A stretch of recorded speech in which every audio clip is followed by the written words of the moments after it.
প্রিয় দর্শক, আসসালামু আলাইকুম। আমি ডক্টর বজলুর রহিম রিপন, আপনাদের সবাইকে জানাচ্ছি শুভেচ্ছা। প্রিয় দর্শক, আমরা গত ভিডিওটিতে আমরা আলোচনা করেছি পিএলআইডির কারণে কোমরের যে অপারেশন হয়, অপারেশন করার পরেও কিন্তু অনেক রোগীর ব্যথা কমতে চায় না বা ব্যথা জিজি থেকেই যায়। প্রিয় দর্শক, এই যে ব্যথা কমে না, এই ব্যথা কমানোর জন্য আমাদের কি করণীয় উচিত, সেই বিষয়টি নিয়ে আজকে আমরা আলোচনা করব। তার আগে আমাদের জানতে হবে যে অপারেশনের পরও কেন ব্যথা কমে না। এর অনেকগুলি কারণ আছে, এই কারণগুলি জানা আমাদের খুবই জরুরি। প্রথমত হচ্ছে যে অনেক সময় দেখা যায় অপারেশন করার পর আবার রিকারেন্ট ডিস্ক প্রলাপস ঘটে, মানে পুনরায় আবার ডিস্ক প্রলাপসের সম্ভাবনা থাকে। আবার দেখা যায় যে অনেক সময় যে লেভেলে ডিস্ক প্রলাপসটা ছিল তার অপারেশন করার পর আবার অনেক সময় তার উপরের লেভেল বা নিচের লেভেলে ডিস্ক প্রলাপস হওয়ার সম্ভাবনা অনেক ক্ষেত্রে বেশি থাকে এবং সে কারণে ব্যথা হওয়ার সম্ভাবনা থাকে। আবার দেখা যায় কোনো কোনো ক্ষেত্রে আপনার নার্ভ রুট ফাইব্রোসিস হয়, অর্থাৎ অপারেশনের কারণে সেখানে স্কার টিস্যু ফরমেশন হয়, সে কারণেও কিন্তু অনেক সময় ব্যথাটা লং টাইম থাকে। এছাড়াও আরও বেশ কিছু কারণ আছে। যদি ইনকমপ্লিট ডিকম্প্রেশন, অর্থাৎ ডিস্কটা যদি পরিপূর্ণভাবে সরিয়ে না আনা যায়, ডিস্কের কিছু অংশ যদি থেকে যায়, সেক্ষেত্রেও কিন্তু অপারেশন পরবর্তী ব্যথা থাকার সম্ভাবনা থেকে যায়। এছাড়া যদি সেগমেন্টাল ইনস্টেবিলিটি থাকে, সে কারণেও আবার ব্যথা হতে পারে। এবং যদি ফ্যাসেট জয়েন্ট ডিসফাংশন থাকে, সে কারণেও অনেক সময় ব্যথা হওয়ার সম্ভাবনা থাকে। আবার কারো কারো ক্ষেত্রে দেখা যায় যে দীর্ঘদিন ব্যথা থাকার কারণে আপনার কোমরের মাংসপেশিগুলি দুর্বল থাকে, ফলে আপনার স্পাইনাল ইনস্টেবল হয়ে যায়, সেক্ষেত্রেও কিন্তু আপনার ব্যথা হওয়ার সম্ভাবনা থাকে। এরকম বেশ কিছু কারণ আছে এবং অনেক সময় দেখা যায় যে ভুল ডায়াগনোসিসের কারণে, অর্থাৎ যে জায়গায় ব্যথা, যে কারণে ব্যথা, সেই কারণে চিকিৎসা না হওয়ার কারণে কিন্তু আবার ব্যথাটা অনুভব করতে পারে।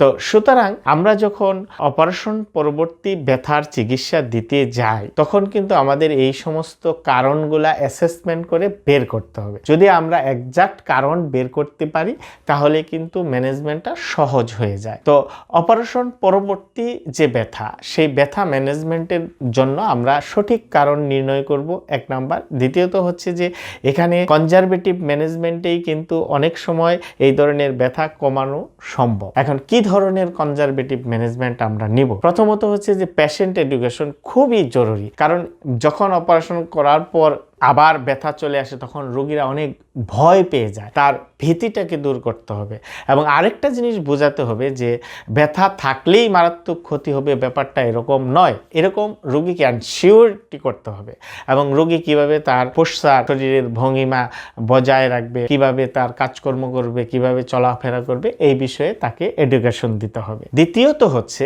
যে তাকে প্রপার রিহ্যাবিলিটেশন করতে হবে। এখানে ফিজিওথেরাপির গুরুত্ব খুবই বেশি। এখানে আপনার কোর মাসল স্ট্রেংথেনিং এক্সারসাইজ দিতে হবে, বিশেষ করে অ্যাবডোমিনাল মাসল এবং কোমরের পিছনের যে মাংসপেশিগুলি আছে, সেগুলিকে বিভিন্ন স্ট্রেংথেনিং এক্সারসাইজের মাধ্যমে সেগুলোকে শক্তিশালী করতে হবে।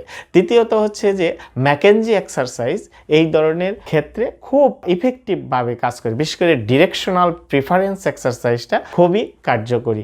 এবং এর সাথে আমরা নিউরোডাইনামিক বা নিউরাল মোবিলাইজেশন বা নিউরাল গ্লাইডিং এক্সারসাইজ খুবই কার্যকরী আমাদের নার্ভ রুটের যে ফাইব্রোসিস থাকে, সেই ফাইব্রোসিসটা কমাতে, নার্ভের মধ্যে আপনার ব্লাড সার্কুলেশনটা বাড়াতে এবং নার্ভের ফাংশন বাড়াতে খুবই কার্যকরী ভূমিকা রাখে এবং একই সঙ্গে ব্যথা এবং জিজি কমিয়ে ফেলে। তো এরকম আমরা আরও কিছু এক্সারসাইজ যেমন manual therapy, soft tissue mobilisation, joint mobilisation খুব ইফেক্টিভলি কাজ করে। তবে সেক্ষেত্রে অবশ্যই এক্সপার্ট হ্যান্ডেলিং হতে হবে, অর্থাৎ একজন অভিজ্ঞ ফিজিওথেরাপি চিকিৎসকের মাধ্যমে আপনার অ্যাকুরেট ডায়াগনোসিস করে যদি আপনার সঠিক ফিজিওথেরাপি চিকিৎসা বা ম্যানুয়াল থেরাপি দেওয়া যায়, তাহলে কিন্তু সহজেই এই ধরনের সমস্যা থেকে উত্তরণ হওয়া সম্ভব।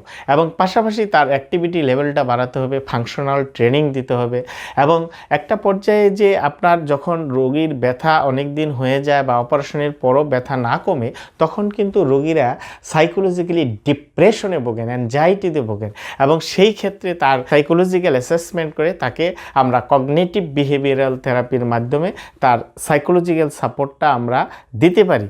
তাহলে সহজেই কিন্তু এই ধরনের ব্যথা কমানো সম্ভব। কারণ অধিকাংশ পিএলআইডির রোগী যখন দীর্ঘদিন তারা ব্যথায় ভুগতে থাকেন তখন কিন্তু তারা সাইকোলজিক্যালি ডিপ্রেশন অবস্থায় থাকেন।